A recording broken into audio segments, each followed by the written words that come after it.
Operation Rescue Rabbits by Parnil Yodha, Bedtime Story. Today we have a book named Operation Rescue Rabbits by Parnil Yodha, Bedtime Story. I think they're so pretty. I hope you guys really enjoy it. I love it.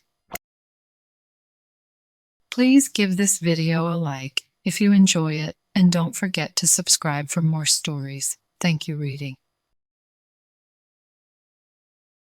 So, here we go.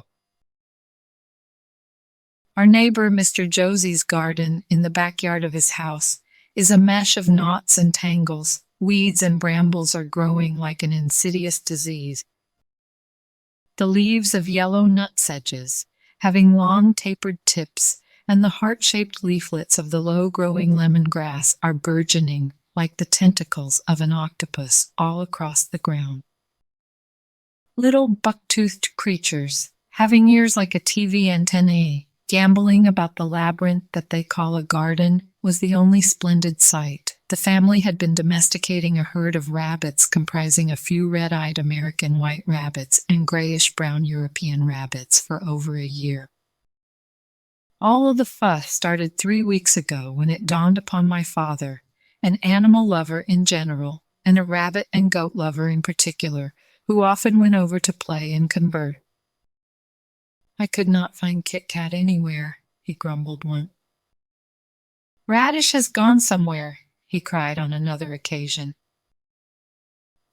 "It escaped over there," Mr. Josie would usually say, pointing towards the thick growth of clusters of yellow nutsedges around the extreme corner of his garden, when my father inquired about the missing rabbit. This explanation, however, never went down well with my father, who was growing more frantic by each day, like an old woman not being able to find her dentures. "You're a rather nosy man, if not outright paranoid." The rabbits might have fallen sick, having got wet in the rain, and died due to lack of care. The family's lackadaisical attitude is well known. "Haven't you seen the plight of their garden?" remarked my mother irritably at last. There was still a dubious look on my father's face. "Mr. Josie is a good man." "Why would Mr. Josie lie to me?" asked he impatiently. "Isn't that obvious? He is ashamed to tell you about what clumsy, careless gits his entire family is," snapped my mother. At once, my father zoomed out and barged into Mr. Josie's garden to watch over his springy, buck-toothed friend. He thoroughly checked them. None of them looked sick at all. Scowling, he made a beeline for the front door and rang the doorbell. It was Mr. José himself, luckily, who answered the door. "Are your rabbits dying due to illness or something? Is that why the number keeps dwindling?" asked my father, simpering enough to conceal his rage. "They escaped to over there," replied Mr. Josie tentatively, pointing towards the back of his own house, at his disarrayed garden, where the weeds were creeping up profusely all across. "I've had it, Sammy. I will have to unravel the mystery of the missing rabbits," my father told me the next day through gritted teeth. Austin, my younger brother, who was friends with the youngest José, was deployed to spy on the José family by my father in lieu of a bribe. For weeks, Austin continued reporting to my father after returning from his playdates at the Josies. My mother was kept in the dark about this until Austin blabbed it to her in a fit of excitement for his promised brand-new bicycle. To my father's relief, however, by that time, the purpose of the deployment had already been served. Last week, my father came home all gleeful and jubilant from his evening walk. "I've solved the mystery of the missing rabbits," exclaimed he, looking complacent and gloating over his wisdom, which clearly irked my mother. "Really? Congratulations," said my mother sarcastically. But my father was too overwhelmed to notice the sarcasm in her tone.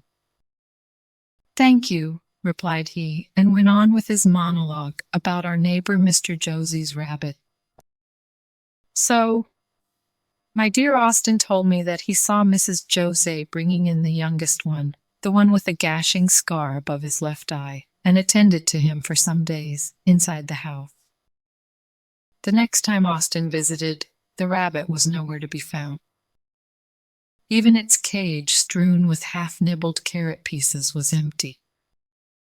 That very day, Mr. Josie's son told Austin that he had a feast the other night. His aunt is visiting them, you know, my father explained patiently.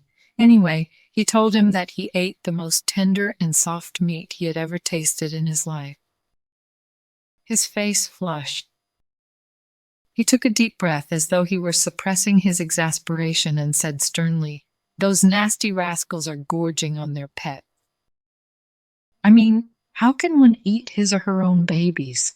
Always knew that José was a filthy liar."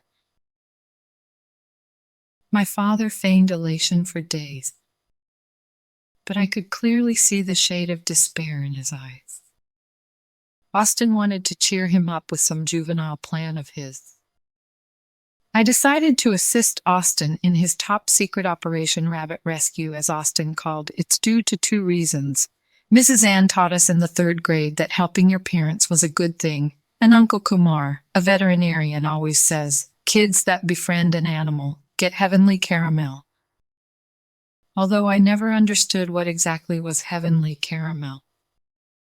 Austin says that it is the caramel that trees in heaven have in their bark. Anyway, I, along with Austin and my best friend Annie, devised a plan. I took a clue from what my mother had said to my father earlier. The rabbits might have fallen sick. Nevertheless, it was Annie who gathered the required information and equipment. 2 days back, all 3 of us sneaked into Mr. Josie's garden when the entire family had gone to church. Austin was on the lookout near the front door. Annie and I trudged inside and assembled all the pairs of innocent red and brown eyes. We then opened up the tote bag that we were carrying with us. She took out her mom's razor and began shaving the body hair of the rabbits in round and oval spots. I was tinting the hairless spots with acrylic paints of colors brown and yellow. We finished the task quickly and were about to leave when one of the color bottles spilled onto the grass. That very moment, a car horn was heard by us. We exchanged horrified looks. At once, I saw myself wiping the grass with my skirt to prevent the color from drying. But some of the grass, which had dried, had to be plucked and crammed into the bag. We got to our feet and peeked from behind the back wall to see if the route was clear. The car was somebody else's. We heaved a sigh of relief. Having gesticulated Austin, all 3 of us sped out and scurried to our house like rats escaping a rat catcher. "Nobody eats sick rabbits," exclaimed I, catching my breath.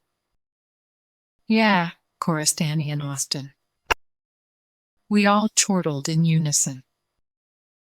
Right now, Austin and my father are playing with Mr. Josie's rabbits in our small yet manicured garden. Evidently, the Jose family found rabbits with rashes unfit for consumption. Besides, none of them cared for the rabbits enough to pay for the vet's fee and medicines if he came to check on their pet. So, my father, being the only one available to take the rabbits in adoption, was granted with the privilege in Mrs. Josie's terms of having the exotic rabbits. As far as my father is concerned, he knew the rabbits were painted the moment he saw them. He had been wondering as to who would have done such a thing until my mother scolded me for getting an indelible paint stain on my new skirt. My father, for the fun and kind man that he is, just grinned and grinned. The end. Good job, friends. Thank you so much for reading with me. Bye, I'll see you next time.